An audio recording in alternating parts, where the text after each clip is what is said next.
Antes de assistir esse vídeo sobre ESG, inscreva-se em nosso canal para receber mais informações sobre sustentabilidade e também assistir outras entrevistas com outros temas, sempre ligado ao tema grande, meio ambiente.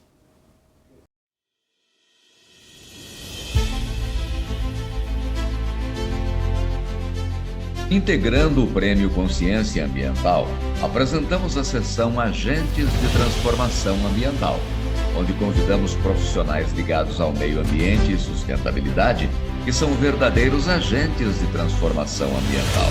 Hoje abordaremos um tema muito interessante. Acompanhe.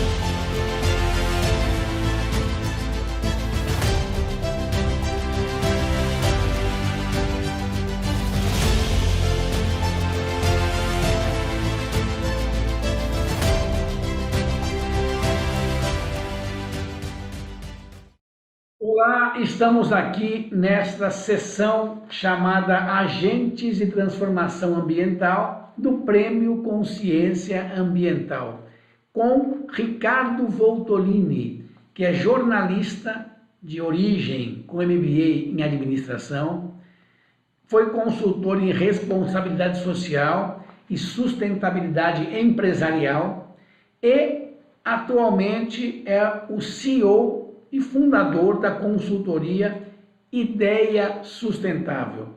Obrigado, Ricardo, pela sua participação aqui conosco sobre o tema ESG e os desafios ambientais das empresas. Obrigado, eu que agradeço, Cláudio, agradeço a oportunidade aqui de bater um papo com você. Ricardo, você foi um dos primeiros especialistas brasileiros em sustentabilidade empresarial e fundador da consultoria Ideia Sustentável. Como foi esse caminho? Eu costumo dizer que eu entrei nesse tema desde a origem dele. Então, minha primeira experiência com esse tema foi lá na raiz, quando era o terceiro setor. Ali, final dos anos 90, teve um boom, uma explosão de terceiro setor no Brasil. E eu participei, à época, eu era consultor do Senac de São Paulo, e participei muito ativamente da construção do terceiro setor, principalmente no aspecto gestão. E, naquele momento, eu conheci uma série de líderes empresariais que estavam participando da construção dessas organizações. E aí foi um passo, imediatamente após esse ingresso, eu fiquei mais ou menos 10 anos trabalhando em terceiro setor.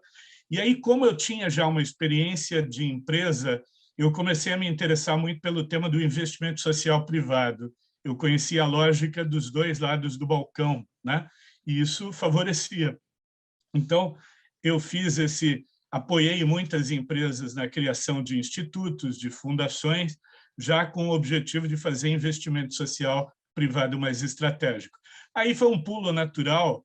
Nessa época, o Instituto Ethos estava nascendo no Brasil, o CEBED estava nascendo. Foi um pulo natural entrar na discussão da responsabilidade social empresarial, que era um conceito novo à época. E esse conceito avançou para este novo século, até chegar a um conceito ainda mais novo, que é o de sustentabilidade empresarial. Então, durante mais de 15 anos, eu trabalhei apoiando empresas brasileiras na construção de planos estratégicos e estratégias de sustentabilidade empresarial, né? E agora o ESG vem como uma nova lógica, uma lógica do mercado financeiro para a discussão de sustentabilidade empresarial. Então, naturalmente, para quem já está na jornada há tanto tempo, o ESG seria uma continuidade dessa trajetória. De modo geral, os empresários estão conscientes que essas questões ESG podem ser o fator de sucesso ou fracasso das empresas? Olha, Cláudio, não dá para dizer que 100% deles estão. Eu acho que ainda é uma discussão nova. Então, como toda discussão nova, ela vai pegando primeiro as empresas líderes. Como a ESG é uma discussão muito importada do mercado financeiro, obviamente as empresas com capital aberto são as primeiras empresas a começarem a entender que a regra do jogo está mudando. Então, o ESG, ou temas ambientais, sociais e de governança, passa a ser um novo filtro para avaliar retorno de negócio. Passa a ser um novo filtro para avaliar se uma empresa tem mais riscos ou menos riscos. E risco é algo que sempre sensibiliza o investidor. Antigamente, o risco estava muito ligado à lógica econômico-financeira só. Agora, os temas sociais, ambientais e de governança também passam a ter uma importância grande. Então, só para dar um exemplo, pega um tema como segurança, né? Para uma empresa mineradora como a Vale, é um tema relevante, né? A gente viu aí recentemente um acidente importante em Brumadinho, rompimento de uma barragem que provocou morte de 270 pessoas e um estrago enorme no ecossistema local. Este acidente ele mudou muito a maneira de investidores olharem para risco de segurança numa mineradora. Então, a partir de agora, as empresas terão que olhar para os seus principais riscos sociais, ambientais e de governança e terem planos de ação para eliminá-los, né? Então, o jogo é esse, o jogo é eliminar risco para que as empresas sigam sendo empresas interessantes para investidores. Eu acho que essa é uma boa novidade, né? Essa mudança de lógica, do meu ponto de vista, ela traz algumas vantagens em relação ao período anterior da sustentabilidade empresarial, porque agora o tema é mandatório, é urgente. Antes era um tema de escolha, que era muito objeto de procrastinação dos líderes. Antes era um tema de área, de departamento, agora é um tema do CEO, do Conselho de Administração. Antes era um tema que pouco importava ter métricas muito... As métricas eram imprecisas, eram vagas. Agora tem uma cobrança maior por métricas mais precisas, né? Era um tema que o investidor tinha pouquíssimo interesse. Agora o investidor está atento, está ativista. E, principalmente, para mim isso é o mais importante, antes era um tema de projetos e iniciativas pontuais. Agora entrou na estratégia do negócio, porque tem a ver com o valor da empresa no médio e no longo prazo. Com a ascensão desses conceitos ESG no mercado, em todo o mundo, você acredita que haverá mais investimentos em redução de impactos ambientais? Eu acho que sim, é a tendência, né? E, inclusive, a tendência já não é mais nem falar de redução de impactos ambientais. A tendência agora a gente discutiu durante muito tempo o zerar impactos, né? Agora a gente está começando a discutir gerar impactos positivos. Por quê? Porque há um consenso já entre cientistas, grandes líderes empresariais ligados ao Fórum Econômico Mundial, de que não conseguiremos barrar o movimento que está em curso de aquecimento global para que, como dizem os cientistas, a gente não ultrapasse até 2050 1,5 graus Celsius, que essa é uma marca que os cientistas acreditam que, para além dela, a existência humana já correria sérios riscos. Não chegaremos neste objetivo se a gente não passar para inovação em regenerar ecossistemas. Então, obviamente, a partir de agora, a gente vai assistir, todos nós, a um movimento muito grande nas empresas por descarbonizar operações, o que significa reduzir o uso de água, que é um recurso escasso, ter gestão de resíduos mais inteligente, então a economia circular deve ganhar muita força, adotar energias renováveis, porque isso também faz parte do mix de ações que precisam ser tomadas para você descarbonizar. Vamos assistir impresas impactando menos solo ou tendo posturas ou estratégias melhores de como lidar com o solo, empresas cada vez mais preocupadas em remunerar os serviços ecossistêmicos, em preservar biodiversidade. Então, é um movimento que eu acredito muito bom para a humanidade, de um modo geral. Essa mudança no jeito de produzir, no final das contas, vai ser bom para todos nós. Na sua opinião, quais são os principais desafios ambientais à luz da nova abordagem proposta pelo ESG? Eu começaria dizendo que vamos pegar, então, o principal eixo de discussão global de sustentabilidade é o aquecimento global, né? Um tema que aqui no Brasil ainda tem muita gente que não acredita, como se fosse uma crença, e a gente está falando de ciência, né? Não estamos falando de crença. Ainda tem muita gente que, mesmo as que acreditam, acham que o impacto vai demorar a acontecer, quando, na verdade, a gente já está vivendo o impacto, né? Essa escassez de água, a energia mais cara, os fenômenos climáticos intensificados, isso já é consequência de um quadro de mudança climática. Pegando mudança climática como grande eixo, eu acho que nós temos aí desafios importantes, que são os desafios de retirar carbono das operações de negócio. E esse é um desafio que pressupõe investimentos, mudanças de estrutura, de equipamento, de estratégia, de modelo de negócio e inovação.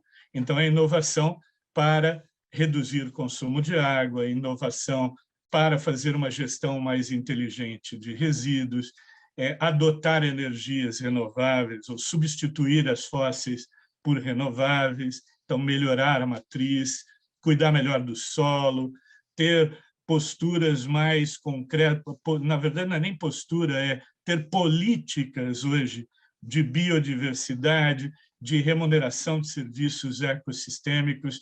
Eu acho que isso são desafios importantes, porque, veja, descarbonizar pressupõe considerar que o carbono vai custar cada vez mais para as empresas. Então, a ideia é, por que ele vai custar cada vez mais? Porque a tendência é internalizar o que antes era visto como externalidade. Então, não era um custo que a empresa estava habituada a ter. Agora, ela vai ter que botar na equação. Você comentou sobre a redução do carbono.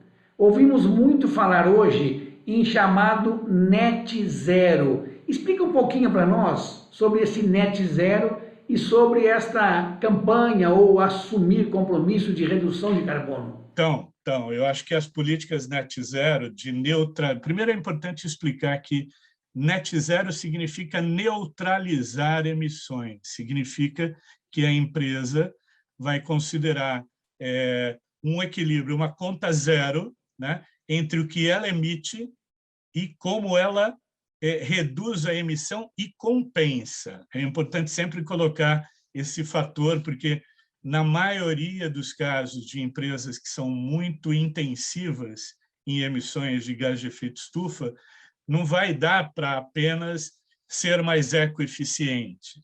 Então, a empresa vai ter que chegar num momento que ela também vai ter que compensar as suas emissões, ou uma parte dela. E é aí que entra o mercado de carbono, que está se organizando em nível mundial. Então, empresas terão um mercado para vender crédito, aquelas que estão com uma conta positiva, e aquelas que estão com uma conta negativa, comprar crédito. Então, na verdade, é por aí que a coisa vai. Ela vai caminhar nessa direção. Nesses esforços, Ricardo, da redução de carbono e tal, aonde que a Amazônia se insere nesse contexto mundial? Eu acho que a tendência é que a Amazônia está numa discussão, hoje ela é foco de uma discussão global, muito relevante, porque a Amazônia, ao contrário do que todo mundo diz, ela não é o pulmão da humanidade, ela é o grande ar-condicionado da humanidade, porque ela regula a temperatura, a umidade. Então, a Amazônia em pé é importante para os produtores agrícolas aqui do estado de São Paulo. Né? Por quê? Porque ela ajuda a regular o clima, ela ajuda a regular a umidade, os ventos, né? As chuvas. Então, isso é muito importante. Então, ela tem um papel, do ponto de vista de serviço ecossistêmico, que não dá para... A humanidade não pode abrir mão disso hoje, né? E há uma preocupação grande do mundo em relação ao Brasil de que não estamos cuidando bem da Amazônia. Então, a gente tem assistido aí a desmatamento. O Brasil voltou a ficar em quarto lugar entre os maiores emissores do mundo, e o Brasil não... ele só é um emissor grande por conta do desmatamento, né? Porque, ao desmatar, a gente derruba árvores que estariam capturando o gás carbônico. Então, a gente derruba, e isso aumenta a nossa conta de emissão. Então, o mundo está um pouco preocupado, um pouco não, bastante preocupado, com como preservaremos este grande patrimônio de biodiversidade, que é do Brasil, obviamente, mas também serve à humanidade, né? Então, daí a preocupação. E a gente tem visto, por parte de empresas, especialmente as que exportam produtos para fora, né, as que mandam seus produtos para outros países, uma cobrança maior para ter posicionamentos de biodiversidade com foco na Amazônia. Então, por exemplo, uma empresa de proteína animal que vende carne em outros lugares do mundo, quem compra a carne está muito preocupado hoje em saber a origem dessa carne. Se essa carne não vem de um boi que pastou numa área desmatada da Amazônia. E se isto acontece, não há compra. Isso já se tornou uma barreira importante para a compra. Então, eu acho que a Amazônia ela é parte de uma equação ambiental que interessa à humanidade. Você pôde conhecer o Prêmio Consciência Ambiental dessa conversa nossa de hoje. Qual a sua opinião sobre o prêmio ambiental e se tem benefícios para a consciência do empresário? Eu particularmente, assim como alguém que está há muito tempo atuando neste campo, e eu vi surgirem muitos prêmios, e ainda existem muitos prêmios, já fui jurado, né, de vários desses prêmios.